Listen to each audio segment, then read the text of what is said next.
Hello dear students, myself Ravindra Dwivedi, mentor of toppers at Gyankalp for IIT, JEE and NEET। बच्चों, rotation mechanics में मैं कुछ बेहतरीन चीज़ आपको सिखाना चाहता हूँ। ये क्वेश्चन जो है इम्पल्स, एंगुलर इम्पल्स और लीनियर इम्पल्स पर कुछ चीज़ें यूज़ होगी और कोलिजन भी यूज़ हो रहा है, और हम इसको रोटेशनल मैकेनिक्स से लेके आए हैं ताकि आपको इसमें कुछ ज़रूरी बातें सीख पाएँ आप लोग, है ना। तो क्वेश्चन ये है, मैं इसको बता देता हूँ। क्वेश्चन क्या है, rod of length L forming at angle theta. एक रॉड है कोई, और जो स्टार्टिंग से थीटा एंगल से इंक्लाइंड है और वो स्ट्राइक कर रही है हॉरिजॉन्टल फ्लोर पर, और ये हॉरिजॉन्टल फ्लोर जो है स्मूथ है, और इस पे एंड ए जो स्ट्राइक कर रहा है उस समय रॉड हॉरिजॉन्टल से एंगल थीटा बना रहा है, ठीक है। तो ये ड्यूरिंग इम्पैक्ट है। आफ्टर इम्पैक्ट जो है कि ये कोलिजन जो हो रहा है वो परफेक्ट इलास्टिक कोलिजन हो रहा है, यानी जो पॉइंट ए है वो स्ट्राइक जो कर रहा है वो इलास्टिक कोलिजन की प्रॉपर्टी फॉलो कर रहा है। तो जस्ट आफ्टर इम्पैक्ट रॉड की एंगुलर वेलोसिटी बताने की, रॉड की एंगुलर वेलोसिटी होगी क्या है, और रॉड की एंगुलर वेलोसिटी किस सेंस में होगी।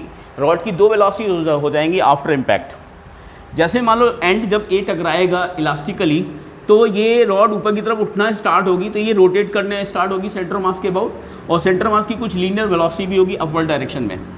तो जस्ट आफ्टर हमने इम्पैक्ट ये डायग्राम बना दिया है, और ये बिफोर इम्पैक्ट है।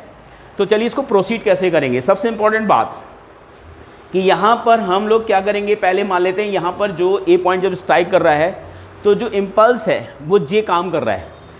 इस पॉइंट पे जो इम्पल्स है तो जे जो होगा, जो लीनियर इम्पल्स होता है जे यहाँ पे हमने लीनियर इम्पल्स माना है।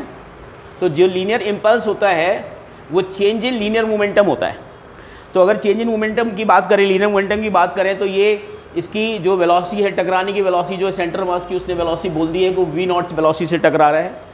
तो यानी वी नॉट वेलोसिटी जो इसकी होगी वही एंड ए की होगी, तो वी नॉट वेलोसिटी से ये टकरा रहा है। तो इस समय जो लीनियर मोमेंटम होगा, तो अगर आपसे यहाँ से देखा जाए तो लीनियर मोमेंटम चेंज कितना हो जाएगा, फाइनल वेलोसिटी ऊपर की डायरेक्शन में हो जाएगी। तो लीनियर मोमेंटम कितना हो एम, और वी फाइनल कितना होगा, ऊपर की डायरेक्शन को पॉजिटिव माना जा रहा है, माइनस वी नॉट को नीचे की डायरेक्शन को नेगेटिव माना जा रहा है। तो जो लीनियर इम्पल्स आएगा जे, वो आएगा हमारा M V plus B naught. ये लीनियर इम्पल्स हो गया। इक्वेशन हम इसको 1 मान लेते हैं। अब दूसरी बात ये, जब ये एंड ए टकरा जाएगा तो ये रॉड रोटेट स्टार्ट करेगी, और इसके सेंटर मास की वेलोसिटी बी हो जाएगी, और एंगुलर वेलोसिटी ओमेगा हो जाएगा। पहले ओमेगा नहीं था, सिर्फ ट्रांसलेटरी मोशन हो रहा था। तो अब हम एंगुलर इम्पल्स की बात कर लेते हैं। तो चलो एंगुलर इम्पल्स, यहाँ पर जो इम्पल्स मिला वो जे मिला। तो अगर हम इसके सेंटर मास के अबाउट देखें, तो सेंटर मास के अबाउट जो एंगुलर इम्पल्स होगा वो कितना होगा, जे इंटू परपेंडिकुलर डिस्टेंस। ये अगर एंगल थीटा है तो ये जो परपेंडिकुलर डिस्टेंस बनेगी जे की इसके सेंटर मास से, वो बनेगी L/2 cos थीटा। तो जो एंगुलर इम्पल्स हो जाएगा अबाउट सेंटर मास, ये हो जाएगा J into linear impulse into perpendicular distance, कितना हो जाएगा L/2 cos थीटा। ये हमारा एंगुलर इम्पल्स हो गया। और एंगुलर इम्पल्स जो होता है वो आई ओमेगा के बराबर होता है। चूँकि हमने सेंटर मास के अबाउट रोटेट करा रहे हैं, तो हमें आई भी सेंटर मास के अबाउट ही लेना पड़ेगा। और इसका रॉड का मास एम है, तो mL²/12 ये आई हो गया इंटू ओमेगा। तो ये हमारा एंगुलर इम्पल्स के कॉन्सेप्ट से आया। इक्वेशन नंबर 2 मान लेते हैं इसको। अब दूसरी बात क्या है इसमें कि ये जो कोलिजन हो रहा है वो इलास्टिक हो रहा है। तो इलास्टिक कोलिजन जो होता है वो कोएफिशिएंट रेस्टिट्यूशन 1 होता है। तो यहाँ पे न्यूटन्स लॉ के कोएफिशिएंट रेस्टिट्यूशन को इस्तेमाल करते हैं। तो अगर हम कोएफिशिएंट रेस्टिट्यूशन एंड ए के लिए लगाना चाहें तो एंड ए की वेलोसिटी क्या हो जाएगी, अगर ध्यान से देखें, ये अगर हमें, हेलो स्टूडेंट, ये एक्चुअली हमारे पास 2 इक्वेशंस आ चुकी थी। ये हमारा आया था लीनियर इम्पल्स से आया था, और ये हमारे एंगुलर इम्पल्स से कुछ इक्वेशंस आई थी, ये हम देख चुके हैं। अब जो तीसरी इक्वेशंस होगी, चूँकि कोलिजन इलास्टिक हो रहा है तो कोएफिशिएंट रेस्टिट्यूशन हमारा 1 होना चाहिए। तो इस पॉइंट पर कोलाइड कर रही है रॉड, तो इस पॉइंट की रिलेटिव वेलोसिटी ऑफ सेपरेशन निकालनी पड़ेगी और रिलेटिव वेलोसिटी ऑफ अप्रोच निकालनी पड़ेगी, ओके। और दूसरा जो सरफेस है वो यहाँ पर दूसरी बॉडी जो है वो ग्राउंड है, स्मूथ सरफेस है।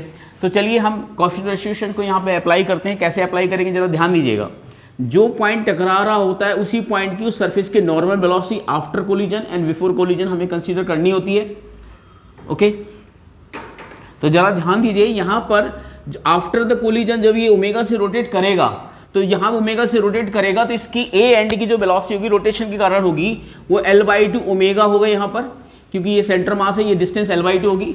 तो इसके परपेंडिकुलर जो वेलोसिटी होगी वो क्या होगी, ये अगर एंगल थीटा है तो ये एंगल कितना हो जाएगा 90 माइनस थीटा, ये थीटा हो जाएगा। तो इसका L/2 का इस तरह कंपोनेंट होगा जो नॉर्मल टू सरफेस होगी वो होगी L/2 omega into cos theta, तो ये वेलोसिटी होगी। अब हम देख रहे हैं कि रॉड की जो वेलोसिटी है अलोंग द सरफेस, अगर इस सेंटर मास की जो वेलोसिटी है वो क्या है v है, और इस एंड की जो वेलोसिटी है एंड ए की वो है L/2 omega into cos theta. तो अगर हम देखेंगे ओवरऑल इस एंड की जो वेलोसिटी होगी तो सेंटर मास की वेलोसिटी भी होगी, और रोटेशन के कारण जो है L/2 ओमेगा कॉस थीटा भी है। तो चलिए ई का जो कॉन्सेप्ट अप्लाई करते हैं, ई की वैल्यू होगी यहाँ पे -1 बिकॉज कोलिजन इलास्टिक है, तो velocity of separation v2 minus v1 upon u2 minus u1, तो v2 ग्राउंड है तो 0 होगी, और v1 क्या हो जाएगा, v1 इसी एंड की वेलोसिटी हो जाएगी। तो नेट वेलोसिटी एंड ए की क्या होगी, दिस प्लस दिस, बिकॉज इसका सेंटर में ट्रांसलेशन मोशन भी होगा और रोटेशन भी होगा, तो रोटेशन कारण प्लस ट्रांसलेशन, तो दो वेलोसिटीज होंगी, तो b plus L/2 cos theta into omega, तो ये वाली वेलोसिटी हो गई आफ्टर जस्ट कोलिजन। अब बिफोर कोलिजन क्या है, u2 माइनस u1, तो u2 0 है और u1 कितना है v0, कि v0 वेलोसिटी से रॉड टकराई थी तो एंड ए भी v0 से ही टकराएगा, तो ये हो जाएगा v0।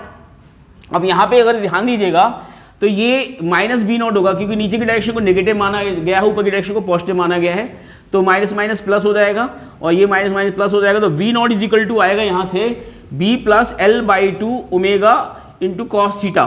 तो ये थर्ड इक्वेशन हमारे पास बन के तैयार हुई। तो अब हमारे पास तीनों इक्वेशंस हैं 1 2 3, और इन तीनों इक्वेशंस को प्रॉपर अगर हम सॉल्व करेंगे तो हमारे पास ओमेगा आएगा। तो चलिए इसको सॉल्व करके मैं बताता हूँ कैसे सॉल्व करेंगे। तो एक काम करेंगे, इसको इक्वेशन 2 को 1 से डिवाइड कर देते हैं। तो जब 2 को 1 से डिवाइड करें, एक काम करें, इसको पहले काट ही देते हैं और एक L से L कैंसिल आउट कर देते हैं ताकि थोड़ा सिंप्लीफाइड फॉर्म आ जाए। ये 6 टाइम्स कैंसिल आउट हो जाएगा, तो ये हो जाएगा, अब सेकेंड इक्वेशन हो जाएगी J into cos theta is equal to M L omega by 6। Okay, अब हम इसको डिवाइड करते हैं 1 से, तो डिवाइड बाई 1 करेंगे तो क्या है, J नीचे आएगा और इसके नीचे क्या आएगा आपका M B प्लस B0 आएगा। तो आप यहाँ से J से J कैंसिल आउट हो जाएगा और यहाँ से जो वैल्यू आएगी M से M कैंसिल आउट हो जाएगा, तो ये हो जाएगा B प्लस B0 की जो वैल्यू आएगी वो L omega upon 6 cos theta आएगा। तो यहाँ पे जो वेलोसिटी आ B प्लस B0 बराबर L omega upon 6 cos theta आया। अब ये ध्यान से देखिएगा, क्या जो हमारी ये थर्ड इक्वेशन है, यहाँ से मैं b को रिप्लेस कर सकता हूँ, वहाँ पे पुट कर सकता हूँ, बिल्कुल कर सकता हूँ। आप इक्वेशन को आप 4 मान लीजिए और 4 को अब हम थर्ड के साथ सॉल्व करने वाले हैं। तो पुटिंग v, यहाँ से b की वैल्यू क्या निकल के आएगी, ये आएगी आपका b0 minus L/2 omega cos theta, और ये हमने उसमें पुट करते हैं तो ये कितना हो जाएगा, सॉल्विंग 3 और 4, तो ये हो जाएगा आपका वैल्यू होगा v0 minus L/2 omega cos theta plus b0 is equal to L omega upon 6 cos theta. तो ये वैल्यू आया। अब इसको साइड ले जाते हैं, तो इसको साइड ले जाएंगे तो ये कितना हो जाएगा, v0 2v0 हो जाएगा ये बेटा, और ये हो जाएगा आपका L omega upon 6 cos theta plus ये बन जाएगा आपका L/2 omega into cos theta. तो एक काम करेंगे, इसमें ओमेगा हमें निकालना, तो ओमेगा को कॉमन ले लेते हैं, इसको इरेज कर देता हूँ मैं। ओके, तो यहाँ से अगर ओमेगा कॉमन लेंगे तो क्या बन जाएगा, ये L upon 6 cos theta plus L को भी कॉमन ले लेते हैं, तो ये बन जाएगा आपका 1 अपॉन 6 कॉस थीटा, और ये बन जाएगा आपका कॉस थीटा अपॉन 2। तो इसमें हम फर्दर को सॉल्व कर सकते हैं, तो ये हो जाएगा आपका L ओमेगा, और ये बन जाएगा आपका एलसीएम आ जाएगा इसमें 12, 6 कॉस थीटा ही ले लेते हैं इसको, ये बन जाएगा आपका यहाँ से, ये बनेगा अब 6 कॉस थीटा, ये बन जाएगा 1 प्लस, और ये बनेगा आपका 3 cos square theta, 3 cos square theta बनेगा, चेक कर सकते हैं, ये 3 कॉस स्क्वायर थीटा बनेगा। 2v0 इज इक्वल टू ये हो गया। अब ओमेगा की वैल्यू जो यहाँ से आएगी, ओमेगा की जो वैल्यू आएगी यहाँ से, थोड़ा सा कैमरा सर इधर घुमा दीजिए, तो यहाँ से ओमेगा की जो वैल्यू आएगी कितनी आएगी, 12v0 cos theta upon L into 1 plus 3 cos square theta. तो ये हमारा फाइनल ओमेगा आया। और हालांकि अब सॉल्व करना कोई बड़ी बात नहीं थी, मेन क्या है, इक्वेशंस आपने सही अगर बनाई हैं तो ये आंसर आपका आना ही आना है। तो अगर इक्वेशन सही नहीं बनेगी तो आंसर आप यहाँ पे नहीं पहुँच पाओगे। तो आप देखते हो कि कितना भी कोई भी टिपिकल क्वेश्चन हो, कुछ भी हो, अगर आप पेशेंस के साथ सॉल्व करते हैं, कॉन्सेप्ट सही अप्लाई करते हैं, तो आंसर तो आना ही आना है। तो होप यू अंडरस्टैंड। तो आप मुझे ऑफलाइन ज्वाइन कर सकते हैं, ज्ञानकल्प GMS रोड बल्लीवाला देहरादून, और मैं IIT JEE के लिए हम लोग और नीट के लिए प्रिपेयर करते हैं बच्चों को। Thank you.